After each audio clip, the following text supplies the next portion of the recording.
Hey, everyone. Welcome to Addy News. So let's start it. Turkey presidential election will go to runoff after Erdogan fails to win outright. Incumbent Recep Tayyip Erdogan won the most votes in Sunday's election, but he did not secure the 50% needed to avoid a runoff. His main challenger, Muharrem İnce, is expected to be his opponent in the June 24 runoff. China sentences elderly U.S. citizen to life in prison on spying charges. Robert Schellenberg, a 78-year-old Canadian-American citizen, was sentenced to life in prison on Monday after being convicted of spying for the United States. Schellenberg has denied the charges, and his lawyers have said they will appeal the verdict. Record turnout sees Thai voters rebuke military elite as opposition take decisive lead. The opposition Pheu Thai Party has won a decisive victory in Thailand's general election, with early results showing it on track to win a majority of seats in parliament.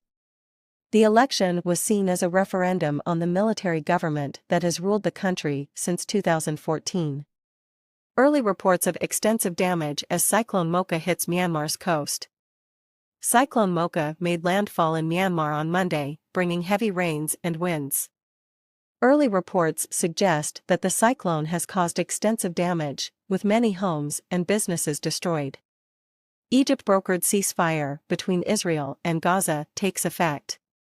The ceasefire went into effect at 1900 hours Greenwich Mean Time on Sunday, May 15, 2023.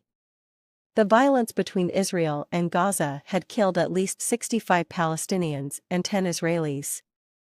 UN calls for independent investigation into Israeli airstrikes in Gaza. The UN Human Rights Council has called for an independent investigation into Israeli airstrikes in Gaza that killed at least 65 Palestinians, including 16 children. The airstrikes were carried out in response to rocket fire from Gaza. Palestinians mark 75th anniversary of Nakba. Palestinians on Sunday marked the 75th anniversary of the Nakba, the displacement of hundreds of thousands of Palestinians when Israel was created in 1948. The anniversary was marked by protests and demonstrations across the occupied Palestinian territories. Palestinian Authority President Abbas calls for end to Israeli occupation.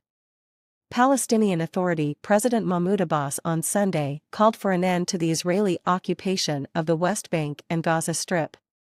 Abbas made the call in a speech marking the 75th anniversary of the Nakba. Palestinians in Gaza face humanitarian crisis after 11-day war.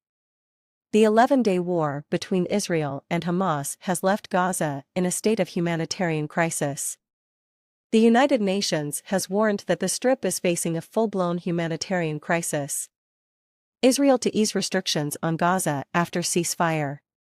Israel has announced that it will ease restrictions on the Gaza Strip following the ceasefire. The restrictions had been put in place in response to the rocket fire from Gaza.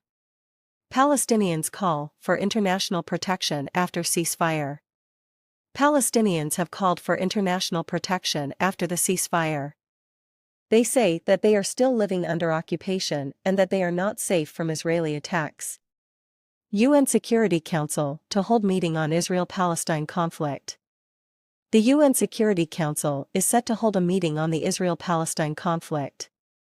The meeting is expected to focus on the humanitarian situation in Gaza and on the need to find a lasting solution to the conflict. Thank you for watching. See you soon.